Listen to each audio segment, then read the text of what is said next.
Bismillahirrahmanirrahim. Assalamualaikum warahmatullahi wabarakatuh. Alhamdulillahumma sholli ala rasulillah la haula wala quwata illa billah. Rabbi shrahli sadri wa yassirli amri wa halul 'uqdatam min lisani yafqahu qawli. Dulur Victor yang dimuliakan oleh Allah. Hari ini kita menyaksikan fenomena yang lagi viral ya. Tapi sebenarnya kita mengangkatnya bukan karena keviralannya atau ikut nebeng dengan keviralannya, Mas Isa. Tetapi kita memandang fenomena SGBD, generasi-generasi SGBD ya, yang hari ini menghiasi hampir semua beranda, timeline, sosmed, dan juga bahkan kemudian dibahas dalam berbagai macam media mainstream. Para pejabat juga banyak yang ada di sana, para selebritis, para pesohor juga ikut-ikutan ke sana dan membesarkannya. Ini adalah sebuah fenomena yang kemudian seharusnya kemudian menjadi penyentak kesadaran kita. Ada fenomena yang itu transparan nampak di hadapan kita tentang bagaimana profil generasi muda kita. Kalau kita bicara generasi SGBD itu bukan kemudian kita sedang membicarakan orang lain ya. Ketika kemudian kita memahami fakta bahwa kita adalah umat yang terbesar di negeri ini, maka sebenarnya ketika kemudian kita lihat di sana ada anak-anak muda dengan gaya berpakaian seperti itu, bertingkah laku seperti itu, menghabiskan waktu dengan cara yang seperti itu, maka sebenarnya itu adalah juga cerminan dari generasi muda kita. Begitu. Jadi itu adalah generasi muda Islam. Saya yakin mayoritas mereka juga adalah generasi muda Islam. Maka kita memiliki tanggung jawab, kita memiliki kita memiliki tanggung jawab untuk kemudian benar-benar melihat fenomena tersebut sebagai sebuah pelajaran begitu ya. Apa yang kemudian bisa kita ambil sebagai sebuah pelajaran dari fenomena tersebut. Kemudian apakah kemudian tepat kalau kemudian kita seperti beberapa pihak di sana yang kemudian begitu mendapati fenomena tersebut viral itu kemudian ikut memandangnya dengan pandangan ini cuan gitu ya. Ini sesuatu yang bisa dia menarasikannya, memujinya dengan itu kreatif, tetapi kemudian sebenarnya mereka dompleng untuk menghasilkan pundi-pundi ya, dengan menjadikan tempat itu dan komunitas tersebut, anak-anak itu sebagai konten isi dari konten-konten sosmed mereka, channel-channel mereka kan gitu kan ya.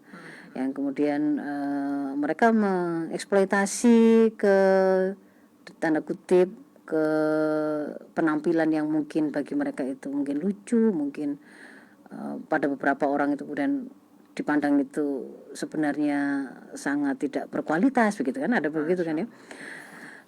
Tapi kemudian mereka menjadikannya itu untuk keuntungan pribadi gitu ya. Misalkan akhirnya ada banyak brand-brand terkenal yang kemudian juga ikut ke sana gitu ya. Ikut ke sana. Ini kan kesempatan ini untuk kemudian menjadikan itu sebagai ajang promosi dan seterusnya.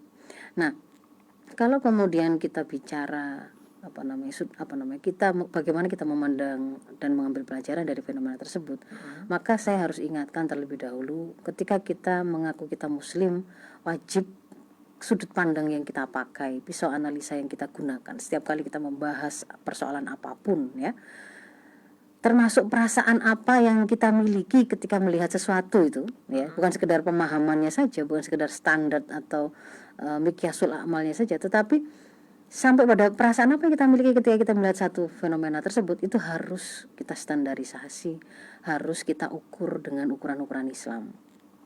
Apakah itu fenomena yang benar salah, baik buruk, terpuji tercela, kita ridho tidak ridho, kita suka tidak suka, kita akan kemudian memeliharanya ataukah kemudian kita berusaha untuk memperbaikinya atau kemudian malah menghilangkannya. Itu sesuatu yang semuanya itu jangan dikembalikan kepada hawa nafsu kita masing-masing. Karena kita ketika ngaku mukmin, seringkali saya nukilkan An-Nisa 65 itu mengharuskan kita itu harus satu, menjadikan syariah yang dibawa oleh Rasulullah Muhammad SAW itu sebagai hakim atau pemutus atas segala persoalan kita perselisihkan.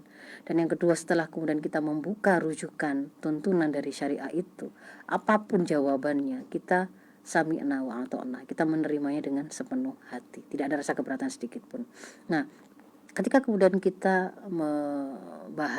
melihat fenomena SJPD ini, maka kita melihat satu, mereka semua tentu memang adalah generasi muda, ya kan? Generasi muda itu kalau dalam pandangan Islam itu ya, di dalam surat Ar-Rum ayat 54 itu memang Allah menggambarkan manusia itu dipergilirkan dalam 3 masa ya, Mas Ishak ya. Masa lemah, lalu kemudian masa kuat, lalu masa lemah kedua. Nah, masa usia muda itu adalah masa kuat di antara dua masa kelemahan. Masa lemah pertama itu adalah ketika kita itu masih anak-anak, masih bayi, masih sangat bergantung kepada orang lain, sampai kemudian kita itu tumbuh besar, dewasa, kuat, itu ada pada masa-masa paling optimal. Lalu kemudian nanti itu akan bergerak lagi menuju ke masa lemah. Semakin kemudian kita lansia, semakin melemah, dan hampir bisa-bisa ada yang kemudian seperti bayi lagi kan gitu kan, yang membutuhkan banyak pertolongan dan seterusnya. Jadi memang masa muda ini kalau kemudian hari ini disebut dengan usia produktif, dan dikatakan kita di Indonesia akan mengalami bonus usia produktif dibandingkan mereka yang tidak produktif hingga tahun 2035, jumlahnya mungkin bahkan 70% dari seluruh jumlah penduduk di Indonesia yang 270 juta gitu ya. Itu berarti seharusnya kemudian benar-benar membuat kita tersentak, ini ada potensi yang sangat besar, ada jumlah yang besar dengan potensi kemudaan gitu ya, masa muda yang luar biasa. Dan kita juga belajar dari sejarah, masa muda para pemuda itu memang identik dengan banyak melakukan prestasi, amal, karya, kebaikan ya. Mereka dekat dengan aktivitas-aktivitas yang itu mengarahkan masyarakatnya pada perubahan yang menuju lebih baik. Perubahan peradaban itu ada dan sering kemudian melibatkan tangan-tangan mereka. Bahkan termasuk kemudian perjuangan negeri ini ataupun perkembangan Islam itu selalu melibatkan ada tangan-tangan para pemuda di sana. Generasi mudanya. Iya, generasi mudanya. Maka kalau kemudian kita melihat fenomena SJPD itu tidak boleh kita cuman melihatnya gini. Itu kalau ketika ada yang komentar itu kan sia-sia, itu lihat itu akhirnya jadi tempat nongkrongnya orang-orang tulang lunak, kaum tulang lunak, maksudnya itu LGBT ya. Banyak. Kemudian atau mereka di situ menghabiskan waktu hanya nongkrong gitu ya. Ketika kemudian ada yang mengatakan begitu, lalu ada yang komentar ya itu biarinlah, itu ekspresi, mending daripada mereka tawuran, mending daripada mereka bacok-bacokan kan gitu kan ya. Itu nggak merusak, nggak merugikan. Nah, maka saya ingin mengajak seluruh pendengar El Victor dan yang menyimak perbincangan kita pada pagi hari ini untuk mendudukkan bahwa ketika kemudian kita mau bersikap tadi itu, termasuk memiliki rasa, itu kita itu punya ukuran sendiri begitu loh. Tentang baik tidak baiknya, tentang terpuji tercelanya, tentang mulia tidak mulianya, itu kita punya ukuran, dan kita nggak menggunakan ukuran daripada gitu. Nggak daripada korupsi lebih baik zina kan, hanya nggak merugikan orang. Kalau korupsi nggak ada, kita nggak ada cara berpikir seperti itu, harus dihilangkan daripada begitu. Kita punya ukuran sendiri. Maka bukalah bagaimana tuntunan tentang ukuran-ukuran tersebut. Nah, kita nggak kemudian juga memandang timbangan itu tawuran daripada tawuran, lebih baik itu tadi misalkan zina kan nggak merugikan orang lain. Hanya 2 orang saja. Hanya 2 orang saja, dosa dia sendiri, nggak merugikan. Nah, jadi kalau kemudian kita melihat fenomena tersebut, maka kita harus membuka bagaimana Islam itu kemudian memberikan arahan tentang profil yang harus melekat pada pemuda Islam. Nah gitu ya. Itu yang paling penting. Iya, supaya kemudian kita tidak daripada jadi pezina, lebih baik jadi anak yang hanya seharian rebahan Nah, dengan gadgetnya nonton drakor. Nggak pakai begitu, kita nggak boleh bingung gitu loh. Kalau kayak gitu nanti akhirnya masing-masing orang juga berbeda-beda. Makanya ada orang yang punya pola pikir, wah ini bisa dimanfaatkan, ini bisa untuk begini-begini. Nah maka kita harus buka bagaimana perintah Islam terkait dengan seharusnya profil generasi muda Islam itu seperti apa. Yang pertama itu adalah generasi muda Islam itu harusnya berprofil ibadullah. Karena Allah berfirman wa ma khalaqtul jinna wal insa illa liya'budun. Jadi dimanapun posisi dia, itu dia adalah menyadari betul bahwa dia adalah hamba dari Allah yang telah menciptakannya. Jadi tidak ada satu episode hidup yang dia jalani itu lepas dari identitas dia bahwa dia itu adalah hamba Allah dalam rangka mengabdi padanya, dalam rangka beribadah padanya. Itu yang pertama. Lalu yang kedua, bahwa generasi muda Islam gitu ya, profilnya itu harus apa? Khalifatullah fil ard, seperti pada Al-Baqarah 30 ya kan. Ketika Allah menciptakan Nabi Adam, dia katakan, aku akan menciptakan Khalifatullah fil ard. Artinya apa? Mereka ini adalah pengganti manusia-manusia ini, manusia-manusia generasi Islam ini harus menjadi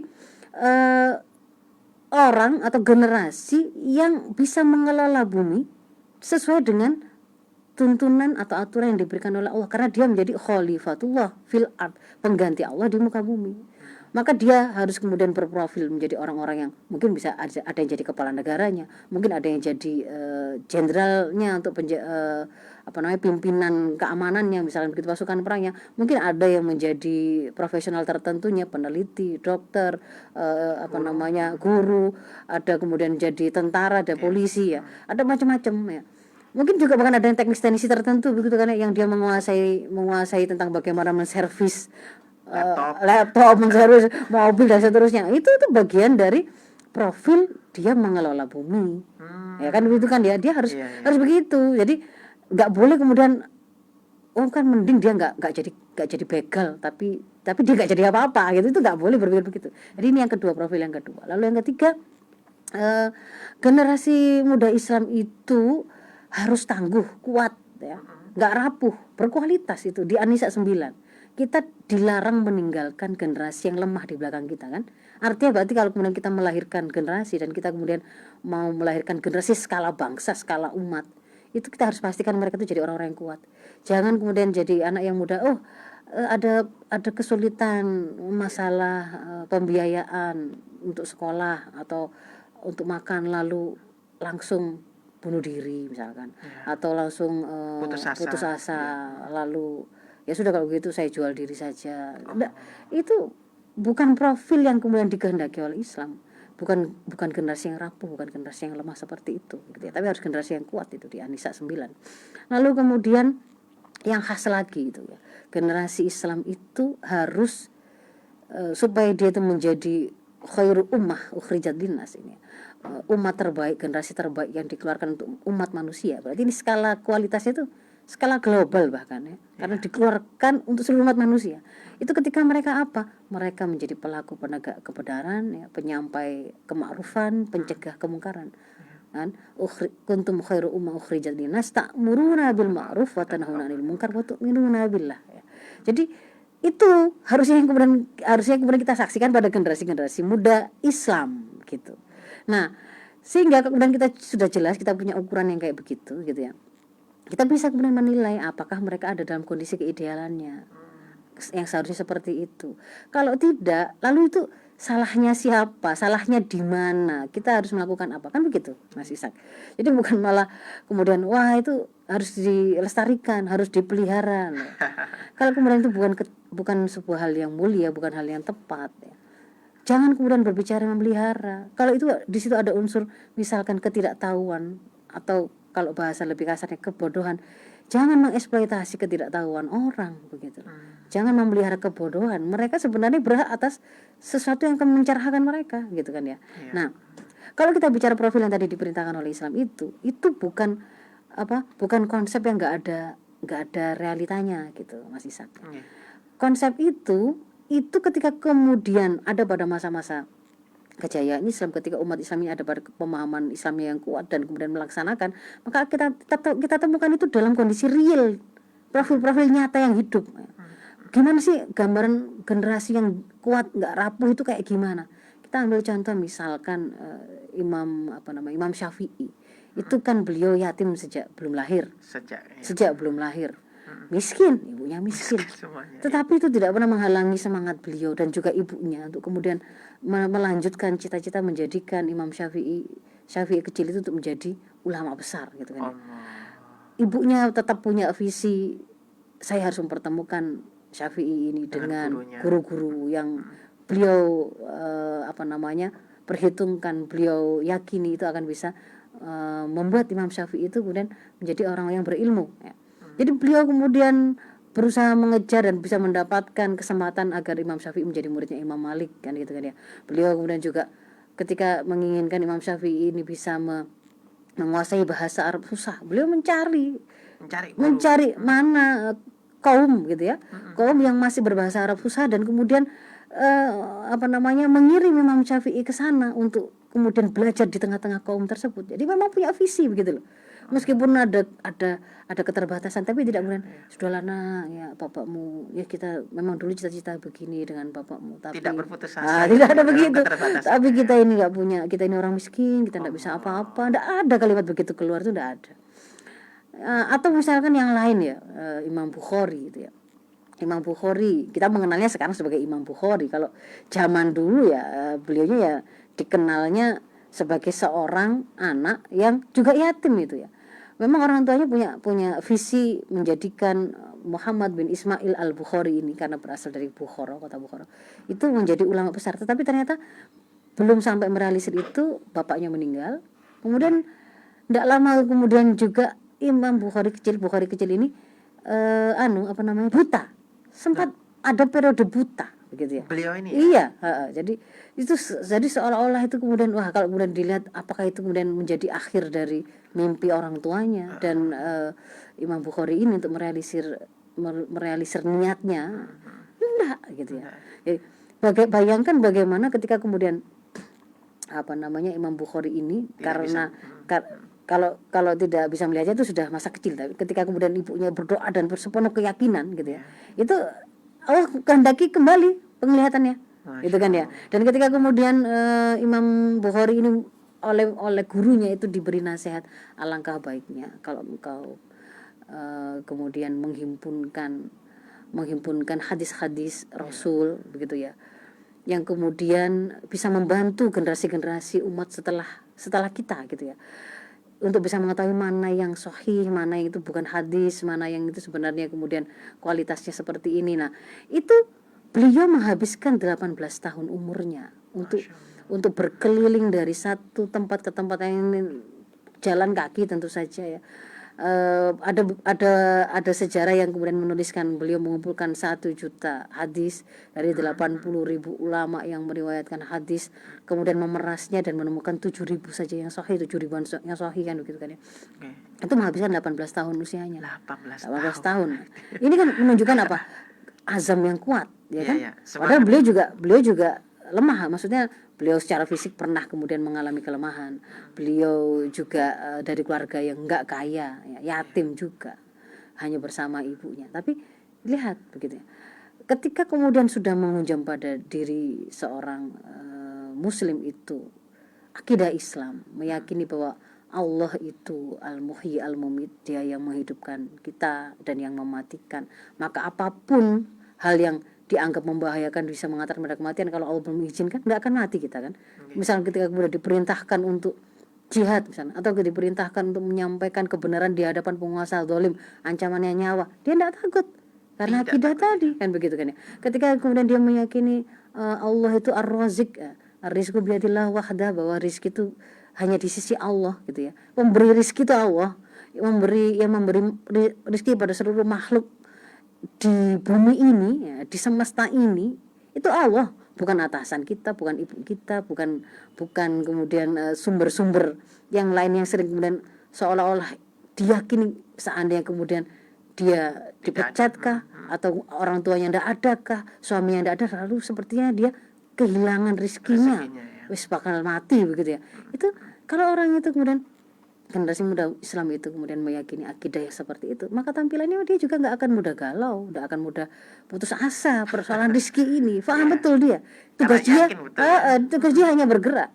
Tapi dia yakin bahwa tidak ada satu makhluk melata pun di bumi ini yang Allah tidak tahu dan tidak jamin rezekinya. Nah, jadi ini profil-profil yang seperti ini itu kita menemukannya nyata. Ini saya tadi nggak bicara generasi sahabat ya. Kalau sahabat misalkan ada Mus'ab bin Umair ya, yang mulanya adalah ya bangsawan, ya orang yang sultan gitu ya, ya kaya raya, orang tuanya dikenal sangat ganteng juga dan seterusnya. Tapi ketika kemudian dia masuk Islam, ya dia menjadi orang yang sangat mudah melepaskan kemewahan-kemewahan tadi, dan kemudian waalaikumsalam warahmatullahi wabarakatuh, ahlan wa sahlan bihudurikum Mas Helmi. Nah, yang kemudian dia juga menjadi utusan Rasul pertama kan ke Madinah untuk kemudian membina penduduk di Madinah. Nah, jadi ini kita itu punya gambaran seperti itu, generasi muda Islam itu seperti itu. Konsepnya juga jelas tentang profil yang seperti apa yang harus kita wujudkan, dan secara nyata pun profil-profil itu hidup gitu loh, ada gitu. Jadi ini bukan hanya teori, bukan hanya konsep.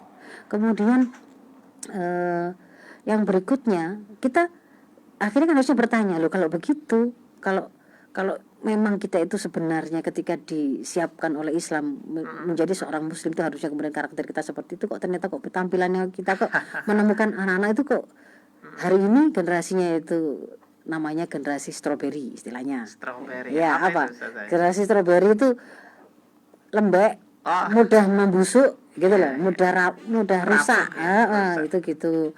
Ada yang mengatakan gitu, atau generasi rebahan ya. Pokoknya di depan gadget terus gitu. Atau kemudian ya itu sedikit-sedikit bilang mengalami mental illness ya. butuh healing kan gitu kan ya. Nah, ini kok healing ini kok seperti itu. Maka kemudian kita coba telusuri apa yang sedang terjadi sebenarnya. Kalau kemudian kita cermati, memang hari ini ada fenomena kerusakan profil generasi atau kelemahan profil generasi, tapi itu juga bukan tanpa sengaja, gak moro-moro gitu loh. Artinya tidak tiba-tiba, ada sebuah proses yang mendahuluinya, dan bisa jadi di situ melibatkan faktor kita, internal kita umat Islam, tapi juga ada juga faktor dari pihak-pihak yang menginginkan kelemahan umat Islam, generasi Islam. Nah, saya mau menunjukkan bahwa untuk kemudian mendapatkan gambaran generasi dengan profil kepribadian Islam yang kuat, itu ada 5 hal yang dibutuhkan gitu ya. Yang dibutuhkan untuk bisa melahirkan generasi-generasi Islam dengan karakter-karakter yang kuat, profil-profil seperti yang tadi di konsep yang diberikan oleh Islam. Yang pertama itu adalah akidah yang kuat. Akidah yang kuat. Jadi kita pahami gini, kalau kita saksikan dalam penampilan sehari-hari seorang anak atau generasi, itu adalah kita sebutnya dengan karakter, sifat-sifat tertentu, perilaku-perilaku tertentu, itu kita namakan dengan karakter gitu ya Mas ya. Maka karakter ini tuh ibaratnya kalau dalam pohon itu adalah buah ya. Dia buah, bukan akar, tapi dia itu buah. Artinya dia itu tuh dipanen kalau kita berhasil menanam pohon, sebuah pohon misalnya apel gitu ya. Berarti kita menanam pohon apel itu mulai dari benihnya lalu tumbuh menjadi pohon yang sehat, kuat, lalu sampai dia berbuah. Nah, buah itu baru kemudian kita panen. Kalau karakter kepribadian Islam yang kuat, karakter utama, karakter tangguh, karakter mulia yang kemudian kita mau panen dari generasi-generasi muda Islam, maka kita harus menanam pohon kepribadian Islam. Benihnya apa? Kalau di dalam surat Ibrahim ayat 24 itu disebut sebagai kalimat thayyibah, itu adalah kalimat tauhidullah, itu la ilaha illallah, itu benihnya gitu. Kesadaran seseorang, kesadaran generasi bahwa dia itu berasal dari Allah, diciptakan oleh Allah, itu akan menjadi benih yang kemudian akan di dalam surat Ibrahim itu kan akan mengeluarkan akar yang menghujam kokoh ke bumi, itu kan, lalu kemudian menumbuhkan dahan-dahan ranting pohon yang itu kokoh menjulang ke langit, dan kemudian menghasilkan buah yang tidak kenal musim, terus-terusan. Itu artinya apa? Kalau kita berhasil menanam pohon kepribadian Islam anak ini tadi, mulai dari benihnya, kalau kita pelihara sampai tumbuh besar pohon itu, maka buah tadi itu Karakter yang kita mau panen itu nggak pakai nunggu ada musim tertentu. Oh, kalau dia masih kecil, kalau dia masih di TPA, itu solih. Atau kalau kemudian dia di sekolah karena masih dibiasakan oleh gurunya, oleh sekolahnya untuk berjamaah bersama sholat, dia masih melakukan sholat. Tapi kalau kemudian jadi anak kuliah, enggak. Itu enggak gitu. Selama itu tadi ya, pohonnya kita benar-benar sudah tanam kuat, maka karakter yang sebagai buah itu akan kita panen terus. Maka yang harus kemudian kita pastikan itu dari 5 hal yang menguatkan tadi adalah satu, akidah Islam yang kuat. Semakin kuat akidah ini dimiliki oleh anak-anak kita, generasi kita, maka ini akan menjadi fondasi yang kokoh. Pohon itu gak akan gampang roboh karena dia menghujam kuat ke bumi ya.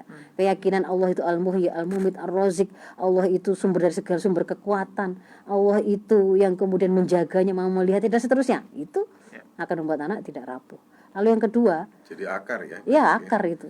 Lalu Padahal semua banyak tahu yang lebih indah itu adalah buahnya. buah itu gak bisa kita dapatkan kecuali kita menanamnya. Akarnya harus kuat terlebih. Kalau hanya beli di pasar sebentar habis, sebentar busuk, sebentar hilang. Nggak bisa juga kita ambil buah yang lain yang ini benihnya bagus kita tempelkan ke pohon itu dengan isolasi misalkan, nggak bisa. Kalau mau menghasilkan itu dari benihnya dulu, tanam dulu dari benihnya, lalu pastikan tumbuh kuat. Nah, tumbuh kuat yang berikutnya itu adalah ada koneksi antara akar itu dengan pohon yang tumbuh di atasnya itu ya. Yaitu apa? Itu kalau dalam bahasa kepribadian adalah keterkaitan antara akidah dengan amal. Keterkaitan akidah tadi dengan pilihan aturan hidup yang dia gunakan untuk mengatur seluruh amalnya, bagaimana dia menjalani hidup. Itu yang kedua. Karena nanti kita akan lihat ada serangan itu di sini juga, gitu ya. Maka kalau kemudian kita ingin memperkuatnya, kuatkan itu. Lalu yang ketiga itu semakin menjulang itu adalah kelengkapan sakofah. Kelengkapan pemahaman tentang Islam, kelengkapan pemahaman tentang bagaimana tuntunan Islam sebagai way of life. Semakin lengkap dia paham fikih, semakin lengkap dia tentang hukum-hukum Islam. Bagaimana cara bergaul, bagaimana sih cara berpakaian, bagaimana sih, boleh nggak sih kalau kemudian saya itu mojok berdua di kamar atas nama kerja kelompok, gitu ya, check in atas nama meeting, gitu ya, misalkan begitu kan ya. Semakin dia itu paham bagaimana rambu-rambu Islam, semakin dia nggak kesasar, generasi itu semakin terjaga. Oh ya gitu. Lalu saya tambah 2 lagi sekalian ya. Nah, yang keempat itu adalah lingkungan yang kondusif, Mas Ishak. Pohon itu butuh tanah yang sehat tanpa polusi, air yang juga bersih, udara yang juga bersih. Nah ini kalau lingkungan kondusif itu dalam hidupnya generasi kita itu adalah masyarakat yang kondusif, masyarakat yang terjaga dari hal-hal yang merusak. Ya, jadi pikiran-pikiran yang berkembang di situ, perasaan yang berkembang di situ itu memang yang benar-benar yang kondusif untuk tumbuh kembangnya anak kita. Masyarakat yang melakukan amar ma'ruf nahi munkar. Kalau ada di antara generasi itu kemudian melakukan kesalahan, mereka meluruskan, nggak membiarkan, nggak malah mengeksploitasi gitu ya. Artinya lingkungan ini juga mendukung juga, ya. Yang terakhir 5 itu adalah kehadiran negara yang dia itu memang berkarakter memelihara urusan-urusan rakyatnya, memenuhi kebutuhan-kebutuhannya, termasuk kebutuhan generasi tadi ya. Butuh sekolah terjangkau, butuh kesehatan ya, fasilitas kesehatan juga bisa diakses, butuh gizi yang bagus itu juga mudah, butuh kerjaan juga kemudian tersedia gitu loh. Namanya penguasa atau negara itu hadir untuk menjadi ro'in dan junah itu tameng ya, yang melindungi generasi seluruh warga negaranya dari kerusakan-kerusakan. Dia tidak boleh membiarkan ada ide-ide rusak kok meracuni anak-anaknya, generasi-generasinya. Itu seperti itu. Dia negara yang benar-benar ada untuk menerapkan seluruh pengaturan urusan masyarakat ini sesuai dengan tuntunan Allah. Itu dulu mungkin Mas Ishak ya. Masya Allah. Ustazah, Nggih. jadi kalau paparan jenengan ini sudah begitu luar biasanya, menurut penjenengan fenomena Citayam SCBD, namanya apa saja lah ya. Nah, sekarang berambah ke Surabaya dan kota-kota tunjungan kemarin ya. Ramai sekarang. Ramai sekali ya. Menurut jenengan, mereka ini sudah keluar dari Islam atau seperti apa? Jadi seakan-akan kehilangan panggung yang sebenarnya. Kan mestinya ini wadahnya di sini, tempatnya di sini. Bahasa saya nggak diler lah. Tapi kalau misalkan generasi kita semuanya itu kemudian akhirnya itu terobsesi pengen jadi fashion, para peragawan dan peragawati gitu ya, di fashion saja. Kemudian tidak ada yang jadi ilmuwan, tidak ada yang jadi dokter, tidak ada yang jadi guru, tidak ada yang jadi kepala negara misalkan Mas Helmi. Ya tentu nggak begitu juga gitu kan ya. Makanya tadi saya di depan juga sampaikan, profil yang kemudian harusnya kita wujudkan pada generasi kita itu ada ukurannya, kita tuh punya ukuran sendiri gitu loh. Masing-masing dari kita ya. Iya, kayaknya ini Mas Isa kita mau ada iklan ya. Iya. Oh ya. Kita akan lanjutkan. Baik. Ya, perbincangan ini menarik sekali. Namun setelah pesan-pesan berikut ini ya. Yang selalu bikin cinta hanyalah satu. Yang selalu bikin cinta hanya Elvito. Oke.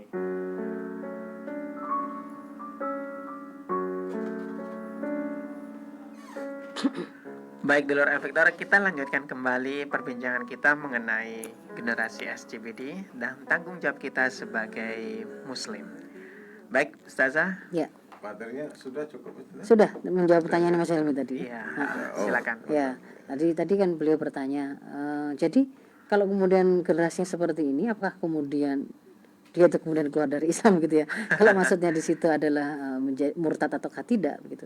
Saya ingin menunjukkan saja lebih dulu ya modal untuk kita bisa melihat dari mana sih kok muncul model-model generasi yang seperti ini gitu ya. Tadi kan kita sudah membahas bahwa seharusnya itu seperti itu, dan kalau mereka mau kita kuatkan, kita lahirkan itu, kita butuh modal 5 itu. Tapi ternyata hari ini kok kita sudah kadung panen begini gitu kan ya. Faktanya di masyarakat kita panen generasi yang kayak gini. Nah, ini ceritanya itu dari mana? Jangan-jangan kita ada kontribusinya di situ dalam melahirkan mereka. Nah, jadi ternyata yang tadi saya terangkan sebagai hal-hal yang kita butuhkan untuk melahirkan generasi kuat ya, mengokohkannya, yang 5 hal itu ternyata hari ini semuanya itu memang mengalami serangan dan dilemahkan. Yang pertama, misalkan serangan terhadap akidah.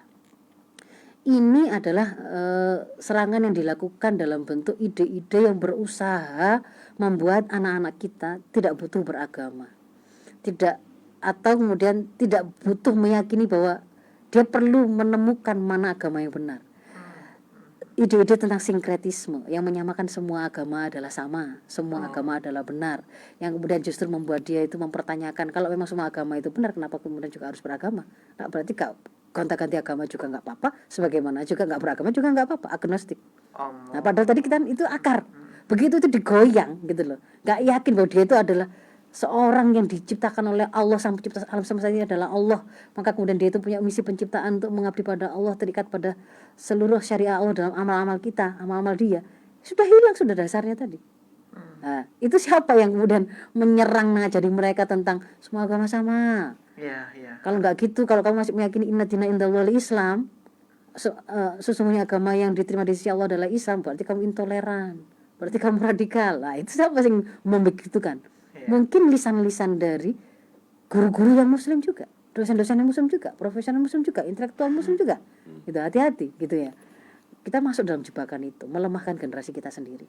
Lalu yang kedua, yang mengokohkan tadi itu kan keterkaitan antara akidah tadi dengan pilihan aturan yang dia pakai untuk mengatur amal kan. Pilihan jalan hidup antara akidah dengan pilihan way of life. Itu juga diserang, dilemahkan betul dengan cara apa? Sekularisasi. Semua hal yang berusaha memisahkan agama dari kehidupan, memisahkan agama dengan pilihan bergaul, pilihan berpakaian, pilihan kalau menjadi pejabat. Wis pokoknya kamu boleh agama apapun, tapi begitu bicara ngatur ekonomi, ngatur politik, ngatur pendidikan, jangan bawa agama ya. Semua ide-ide yang muaranya adalah mensekulerkan generasi, itu melemahkan mereka. Jenis yang kedua, pelemahan yang kedua. Yang ketiga, ini kan tadi yang menguatkan itu adalah semakin komplit pemahaman mereka tentang syariat, tentang sakofa Islam gitu kan ya. Maka semakin tertunjuki mereka. Ini diserang gitu loh. Generasi yang kemudian terlihat mendekat pada syariah, diapakan ayo hari ini? Misalkan, dia karena dorongan pernah membaca termasuk sunnah Rasul, itu adalah membanyakan jenggot, misalnya begitu kan ya, menutup aurat, sering membaca Quran, mungkin celananya kemudian dicingkrangkan. Dia malah justru semua itu tadi dilabeli dengan radikal. Jadi yang generasi yang kemudian menampakkan diri mendekat kepada syariah, ingin belajar pada agamanya, itu malah dikatakan radikal, malah dikatakan bibit-bibit teroris, kan begitu. Akhirnya mereka kan malah menjadi takut. Syariahnya sendiri yang mau mereka pelajari itu hari ini juga diserang habis-habisan atas nama moderasi beragama, atas nama kontekstualisasi fikih, atas nama pembaruan gitu loh. Akhirnya LGBT-nya nyata-nyata haram gitu ya, jelas itu haram. Nanti mungkin ada yang muncul dari seorang pakar begitu, dari mereka yang kemudian diakui memiliki kapasitas keilmuan Islamnya, mengatakan bahwa enggak, itu Allah enggak menetapkan orientasi seksual harus kepada lawan jenis, enggak ada. Yang ada itu Allah menciptakan berpasang-pasangan, harum itu, gitu kan ya. Apalagi kemuliaan itu inna akramakum indallahi atqakum, yang paling bertakwa, bukan yang orientasi seksualnya lawan jenis. Nah, begitu. Sampai kemudian nanti mereka memperkenalkan daripada mereka itu ya LGBT atau para pelacur itu, meskipun mereka seperti itu tapi mereka solih sosial. Tidak seperti mungkin orang-orang kelihatannya dia sepertinya kok alim gitu ya, tetapi ternyata tidak solih sosial, solih personal, solih sosial. Mereka memperkenalkan begitu. Itu apa? Itu untuk membuat umat atau generasi ini malah ya sudah nggak butuh syariah lah gitu loh, kan gitu kan ya. Itu kan berarti melemahkan kita. Yang terakhir bahkan harusnya memang kemudian negara itu menjadi pihak penerap yang menerapkan syariah Allah, aturan-aturan sesuai dengan tuntunan Allah itu pada seluruh aspek kehidupan kan. Yang kalau kemudian dalam hasanah keilmuan kita mengenalnya sebagai sistem pemerintahan atau politik Islam gitu kan ya, mungkin khilafah kalau hari ini muncul. Tetapi itu semakin apa hari ini? Justru dikriminalisasi, masterisasi. Ya, Ustaz, kalau itu ya. begitu menyikapi itu sebagai frame keluarga, sebagai nah, orang tua. Ada lagi itu Mas Ali.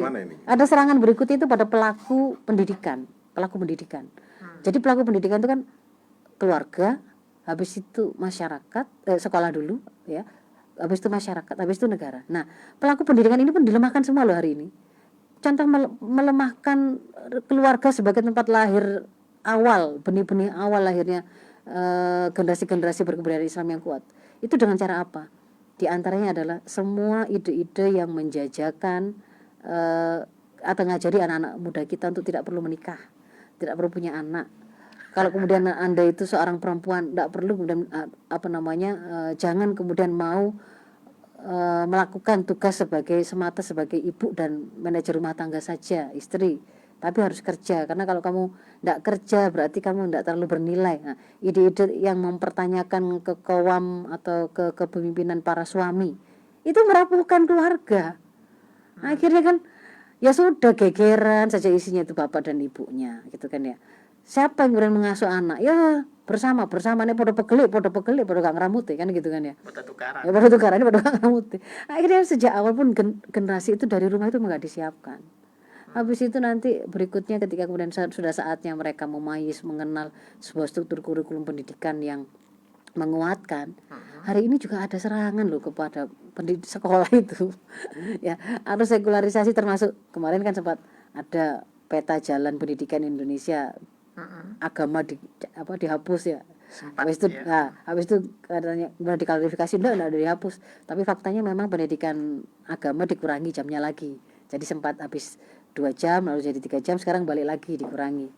Tapi ada juga kan kemudian banyak kurikulum-kurikulum yang mengalami penyesuaian, yang kalau kemudian misalkan di Padang ketika kemudian ada sekolah yang mengharuskan para generasi muslimahnya gitu ya, murid-murid muslimahnya itu menutup aurat, itu kan untuk mereka, disalahkan kan. Padahal kan itu bagian dari taktib kalau dalam Islam. Cara pendidikan itu memang ya diajari konsepnya, ya difahamkan hukumnya, tapi kemudian mereka juga dibantu, dibiasakan. Nah, itu juga sekolah yang begitu kemudian dikatakan wah itu bibit radikal. Nah, gitu kan ya. Lalu yang kemudian yang keempat, masyarakat juga akhirnya tidak bisa melaksanakan. Justru masyarakat itu bukan melakukan amar ma'ruf nahi munkar, tapi dia malah, contohnya gini, malah menjadi inspirator keburukan. Dari mana sih anak-anak kita itu belajar cara zina atas nama FWB ya, friends with benefit istilahnya Mas Eni. Nge-seks zina seperti kucing komplek gitu ya, kawin dengan siapapun tapi tidak ada rasa baper. Itu ada tipsnya itu di sosmed ya kan. Dapat dari mana? Bukan dari sekolah tapi dari masyarakat. mereka nggak belajar bahwa enak loh jadi koruptor itu di sekolah, enggak, tapi dia belajar dari masyarakat. Di tengah-tengah masyarakat mereka lihat jadi koruptor itu enak gitu ya, dapat uang banyak, anggal tangkep-tangkepannya gitu kan. Habis itu kalau kemudian tertangkap pun hukumannya ternyata setiap tahun berkurang Bisa dan diatur. bisa keluar masuk penjara. Itu dia belajar dari mana? Masyarakat. Maka kalau masyarakatnya itu campur baur ide rusak, halal haram nggak ada, baik buruk nggak ada, itu campur, ya sudah rusaklah anak-anak kita juga. Yang terakhir juga negara. Kalau negaranya itu terikat dengan hutang, investasi yang sampai membebani APBN-nya, sampai dia merasa miskin untuk menyediakan pendidikan yang terjangkau atau gratis, pendidikan tinggi yang gratis untuk rakyat-rakyatnya, ya juga akan berat kan begitu. Ya itu mungkin. Apakah ada pertanyaannya? Jadi memang ini melibatkan semua pihak begitu loh. Dan ini harusnya kemudian kita mikir, oh berarti bisa jadi ini kita manen hari ini ya karena memang kontribusi kita. Waktu jadi orang tua ternyata kita memang nggak menyiapkan mereka. Sudah waktu Mas? Ya, ada waktu. Ini ada beberapa pesan WA. Assalamualaikum, alhamdulillah Bu Nyai Ustazah Faiza, Mas Isak, Mas Helmi, semoga rezekinya dilancarkan dan disehatkan badannya oleh Allah, dijalani syukuri. Sehat selalu Bu Nyai. Matur suwun dari Pak Asvan Sidoarjo. Kirim doa ya. Alhamdulillah. Ada lagi juga dari Bu Usman Ketintang. Assalamualaikum. Subhanallah Ustazah, mantap pencerahannya. Ya, banyak yang mendengar juga banyak juga mengirimkan doa. Ada waktu 3 menit ya Ustazah. Jadi ini Ustazah, saya mau mengenai kelima hal tadi. Ya kan, ini memang harus ada di dalam generasi muda kita. Namun kadang-kadang Ustazah ya, mohon maaf ya, ini memang generasi kita ini kan tidak dijauhkan dari hal-hal yang berupa modernisasi seperti halnya HP ataupun apa, banyak ini yang juga menjadi. Maksudnya apakah kemudian kita tidak boleh megang HP gitu? Seperti tadi kan dari lingkungan masyarakat, namun ini tidak dari masyarakat melainkan melalui dari gadget ataupun hal-hal yang modernisasi tadi. Ya, sebenarnya gadget itu Mas Ishak, dia itu hanya alat ya, alat yang tidak memiliki afiliasi kebenaran dan kejahatan sebenarnya. Dia itu benda mati. Yang kemudian menentukan dia itu terpakai dalam kebaikan ataukah keburukan itu si pemakai. Maka yang paling penting ketika kemudian kita mau memberikan atau memanfaatkan teknologi seperti gadget seperti ini kepada generasi, itu adalah menyiapkan profil generasinya. Jadi menguatkan keberadaan Islamnya sampai pada level dia itu bisa memiliki kesadaran, saya mau pakai gadget saya ini untuk apa? Mengakses video porno, boleh nggak ya? Dia sudah punya kesadaran itu. Ketika kemudian nanti di situ ada pergaulan, misalkan dia di DM oleh seseorang, merayu-rayu dan seterusnya sampai menjalin kedekatan, perbincangan yang mesra di situ. Apakah boleh saya melakukan interaksi seperti ini? Ada yang mulai nyoba-nyoba mengajak bicara, ketika kemudian menyerempet kepada menanyakan hal personal. Kalau dia itu sudah dibekali dengan bagaimana rambu-rambu bergaul, baik di sosmed maupun di dunia nyata, baik di dunia maya maupun di dunia nyata, maka dia juga akan bisa menguasai gitu. Dia akan ngerti, dia akan kesasar kemudian menjadi korban grooming. Korban grooming itu gini Mas Isam. Jadi dia itu kayak kan anak-anak yang kesepian, terutama anak kesepian, broken home, nggak pernah dapat perhatian orang tuanya. Mungkin juga orang tuanya komplit tapi nggak pernah kasih perhatian. Lalu dia dapat perhatian itu dari orang-orang dari sosmed gitu ya, yang kemudian seolah-olah itu sangat perhatian, nanya dia sudah makan belum dan seterusnya. Akhirnya dia dekat, lalu dia tidak bisa menolak keinginan si penggrooming tadi. Disuruh ngirim foto mulanya, lalu video callan untuk telanjang dan seterusnya. Nah, ini sebenarnya berawal dari pastikan profil anak-anak kita. Ketika kita beri mereka kesempatan menggunakan gadget, mereka sudah kita siapkan profilnya untuk bisa mengetahui mana yang benar, mana yang salah, mana yang terpuji, tercela, mana yang baik dan buruk yang harusnya kemudian dia pegang. Kalau enggak ya memang seperti melepaskan anak kita ke belantara hutan yang dan dia nggak kuasai, dia nggak ngerti ada bahaya apa di sana, ada potensi kebaikan apa di sana. Ya. Itu mencelakakan gitu. Baik Ustazah, sudah jam 8. Baik. Terima kasih Ustazah. Insya Allah semoga yang sedikit tadi itu bermanfaat untuk kita semua. Menjadi sebuah pengingat bahwa melahirkan generasi muda Islam yang kuat itu butuh posisi peran kita sebagai orang tua, keluarga, juga sekolah, masyarakat dan juga negara. Saya mohon maaf kalau ada hal yang kurang berkenan. Afu minkum ihdinas shiratal mustaqim. Assalamualaikum warahmatullahi wabarakatuh. Waalaikumsalam warahmatullahi wabarakatuh.